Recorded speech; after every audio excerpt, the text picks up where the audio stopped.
প্রায় ৪ ঘন্টা ধরে অবরুদ্ধ হলদিয়া ফরাক্কা রাজ্য সড়ক। উত্তরবঙ্গ থেকে দক্ষিণবঙ্গ যাওয়ার একমাত্র প্রধান সড়ক দীর্ঘ ৪ ঘন্টা ধরে অবরুদ্ধ হওয়ায় সমস্যায় কয়েক হাজার যাত্রী ও ট্রাক।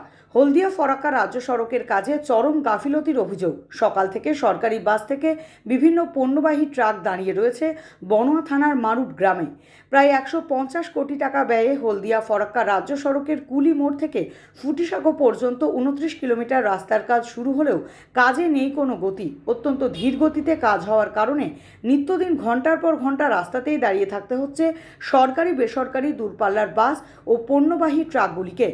স্থানীয়দের অভিযোগ, এই রাস্তার উপর দিয়ে রাজস্ব ফাঁকি দিয়ে বহু অতিরিক্ত মালবাহী ট্রাক চলাচল করার কারণে এবং রাস্তায় কাজে গাফিলতির কারণে প্রতিনিয়ত এই সমস্যার সম্মুখীন হতে হচ্ছে নিত্যযাত্রীদের। রাস্তা খারাপ, রাস্তার কাজ হয় না। আর 5 বছর থেকে রাস্তাটা খারাপ হয়ে আছে। রাস্তার কাজ কচ্ছপ গতিতে হচ্ছে। তারপরে এই যে ভারী লোড ওভারলোড গাড়িগুলো এই রাস্তাতে চলে আসছে। এই সমস্ত রাস্তা এই গাড়িগুলো হচ্ছে আপনার ন্যাশনাল রোডের পারমিশনের গাড়ি, ঠিক আছে। এবার টোল ফাঁকি দেওয়ার জন্য এই রাস্তাতে চলে আসছে, জাম লেগে যাচ্ছে। এই যে গ্যাস ট্যাঙ্কার ওভারলোডের গাড়িগুলো সব আসছে, রাস্তা ভেঙে যাচ্ছে। এই রাস্তার রোড ক্যাপাসিটি কতটা? 10 টন হয় 15 টনে। সেখানে মাল আসছে আপনার 80 টন 90 টন 100 টন মাল আসছে। রাস্তা টিকবে কী করে? সকাল থেকে এই যে বসে গেছে দূরপাল্লা। আমি যাবো দীঘা, ঠিক আছে। এবার আমি এখানে জামে ফেঁসে পড়ে গেলাম। কখন জাম ছাড়বে কোনো ঠিক নাই।